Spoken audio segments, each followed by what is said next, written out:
Hello students, welcome back to मेरा अपना school. अस्सलाम वालेकुम। कैसे हैं आप लोग? सब खैरियत से होंगे और ठीक ठाक होंगे और मेरी दुआओं में हमेशा खुश रहें। मैं यही चाहता हूं कि बेटा आप लोग जहां भी हैं खुश रहें, हंसते मुस्कुराते रहें। चलिए हम अपने लेक्चर का आगाज़ करते हैं। जैसे कि आप लोग जानते हैं कि जो चैप्टर हम शुरू कर चुके थे वो चैप्टर था सर्कुलर मोशन एंड ग्रेविटेशन का। तो आज एज सच कि जैसे आप लोग जानते हैं कि हम कंप्लीट थ्योरी करके आ चुके हैं सर्कुलर मोशन एंड ग्रेविटेशन के अंदर। आज एक लास्ट टॉपिक रिमेनिंग था, उसको हम इंशाल्लाह आज के इस लेक्चर में कंप्लीट करेंगे और वो टॉपिक होगा आर्टिफिशियल ग्रेविटी का। और आर्टिफिशियल ग्रेविटी के साथ साथ हमने ऑर्बिटल वेलोसिटी की भी बात करनी है। तो क्या होता है आर्टिफिशियल ग्रेविटी? आर्टिफिशियल ग्रेविटी के एतबार से बात की जाए तो उसके नाम से पता लग रहा है ये एक आर्टिफिशियल तौर पे आप एक ग्रेविटी प्रोड्यूस कराते हैं। होता ये कि जैसे हम ज़मीन के सरफेस पर, हम ज़मीन पर क्योंकि एग्जैक्टली हम अर्थ पर मौजूद हैं, हम इजीली हर काम सर अंजाम दे सकते हैं। हमें जो भी काम करना होता है हम इजीली कर लेते हैं due to the force of gravity.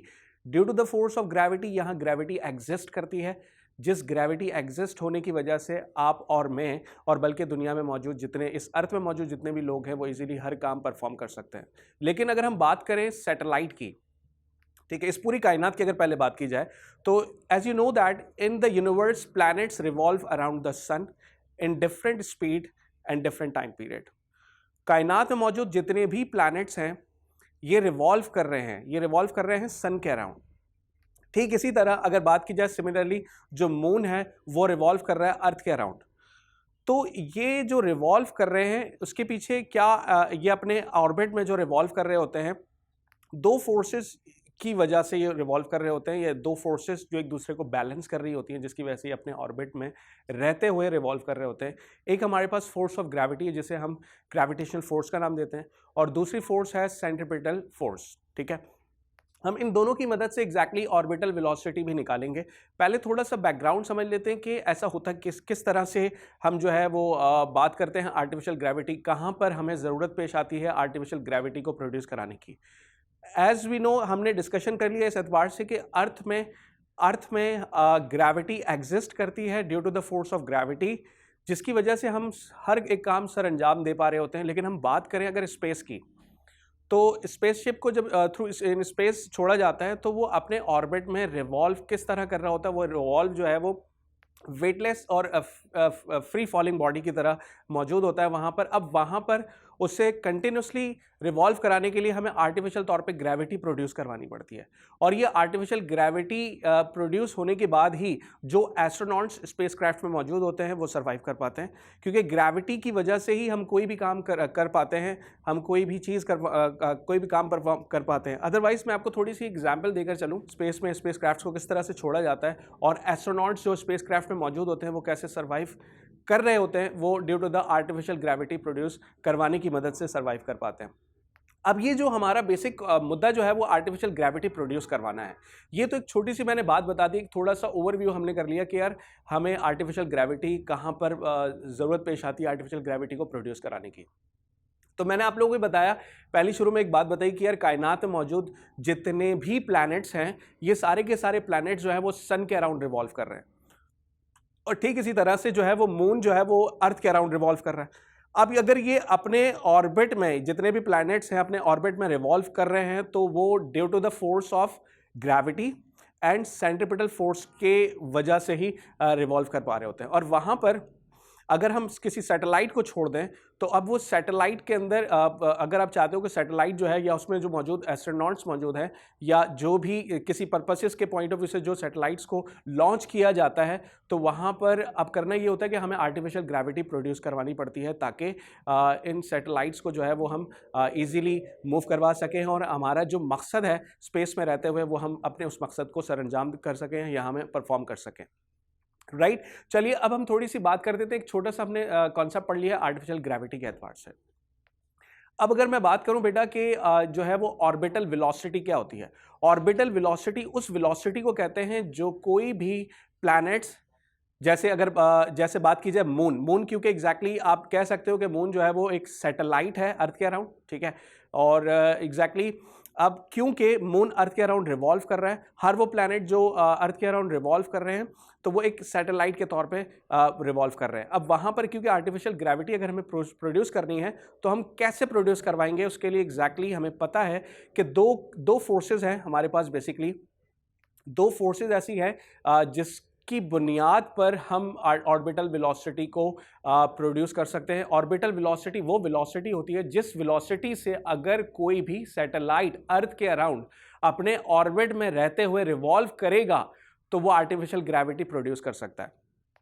अब एग्जैक्टली हमें ऑर्बिटल वेलोसिटी इसलिए निकालनी है ताकि हम इस ऑर्बिटल वेलोसिटी की मदद से या ऑर्बिटल वेलोसिटी के उस रेलेवेंट फॉर्मूले की मदद से हम उस सैटेलाइट को उस वेलोसिटी से मूव करवाएंगे ताकि हम उसके अंदर आर्टिफिशियल ग्रेविटी प्रोड्यूस करवा सकें और फिर इस तरह सैटेलाइट में मौजूद जो भी एस्ट्रोनॉट्स हैं वो इजीली सर्वाइव कर सकें। ठीक है, अब ये कैसे मुमकिन है? ऑर्बिटल वेलोसिटी, क्योंकि एग्जैक्टली हम एक डेरिवेशन की तरफ आ रहे हैं तो उस डेरिवेशन के लिए पहले हम एक छोटी सी अजम्पशन कर लेते हैं।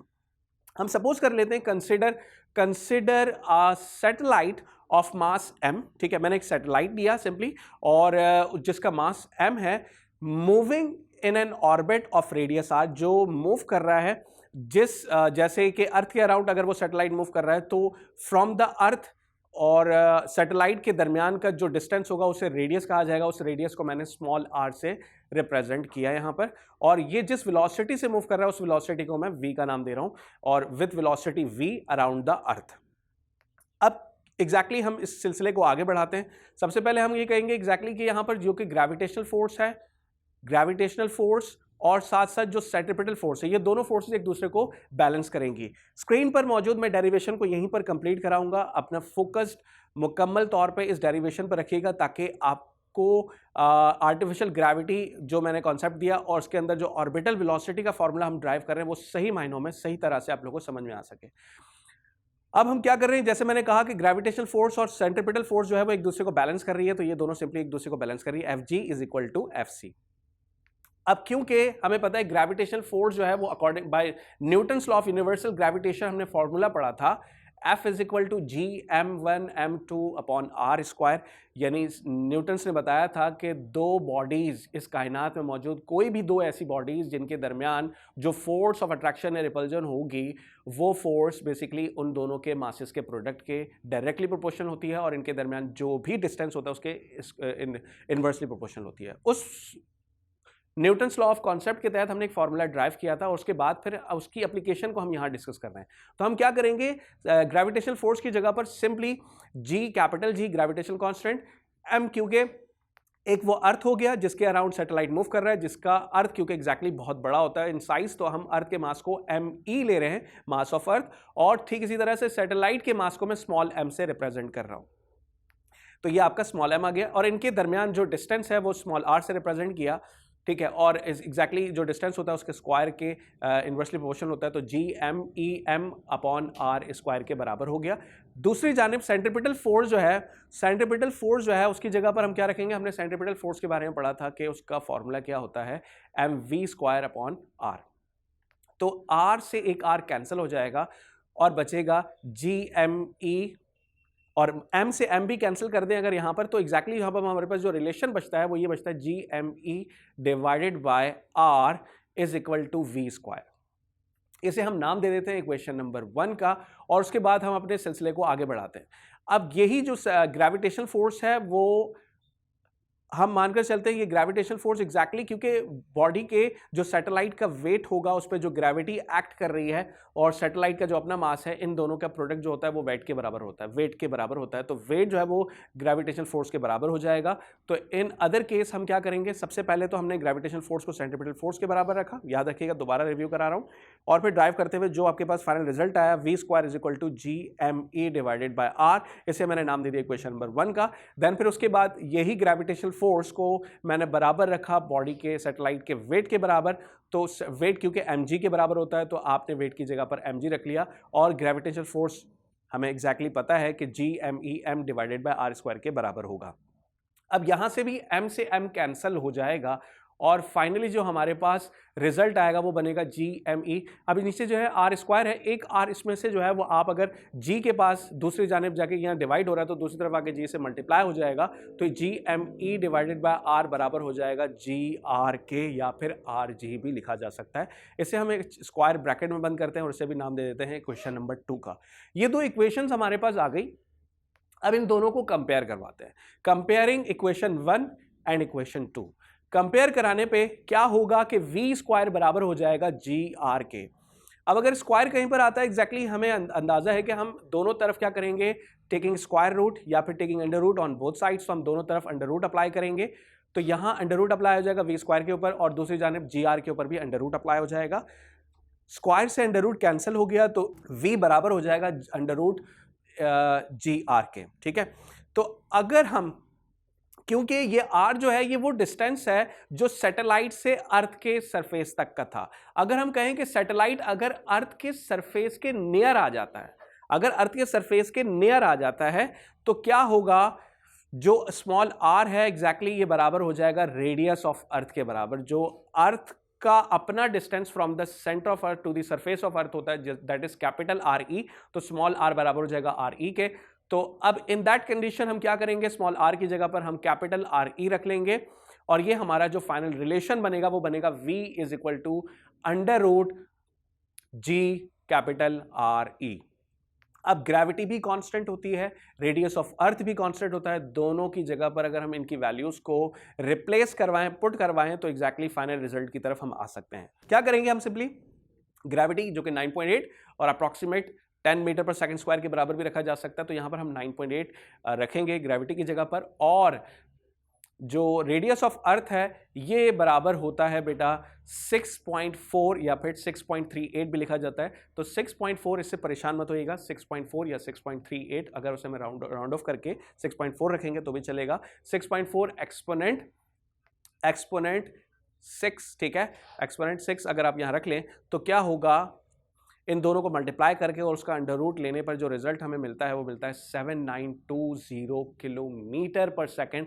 ये वो रफ्तार है, अगर इस रफ्तार से कोई भी सैटेलाइट स्पेस में मौजूद अपने ऑर्बिट में रहता हुआ रिवॉल्व करेगा तो वो एग्जैक्टली आर्टिफिशियल ग्रेविटी प्रोड्यूस हम करवाने में कामयाब हो जाएंगे। उम्मीद है बेटा आप लोगों को आज का लेक्चर पसंद आया होगा और समझ में आया होगा। बेटा कोई भी सवाल हो, किसी भी स्टेप के अंदर कोई कंफ्यूजन हो या थ्रू आउट किसी भी चैप्टर के अंदर कोई कंफ्यूजन हो तो प्लीज़ कमेंट करें ताकि हम आपके उस कंफ्यूजन को दूर कर सकें। और अपना बहुत सारा ख्याल रखिएगा, जल्द इंशाल्लाह मुलाकात करते हैं और अब बात करेंगे इंशाल्लाह न्यूमेरिकल्स पर, यानी उन प्रॉब्लम्स पर जो हर चैप्टर के एंड पर हम एक्सरसाइज प्रॉब्लम्स को डिस्कस करते हैं, और यहाँ पर भी एग्जैक्टली इस चैप्टर के साथ अब हम डिस्कस करेंगे आने वाली वीडियो के अंदर एक्सरसाइज प्रॉब्लम्स को। ठीक है, तब तक के लिए अपना बहुत सारा ख्याल रखिएगा, मुझे इजाज़त दें, अल्लाह हाफ़िज़।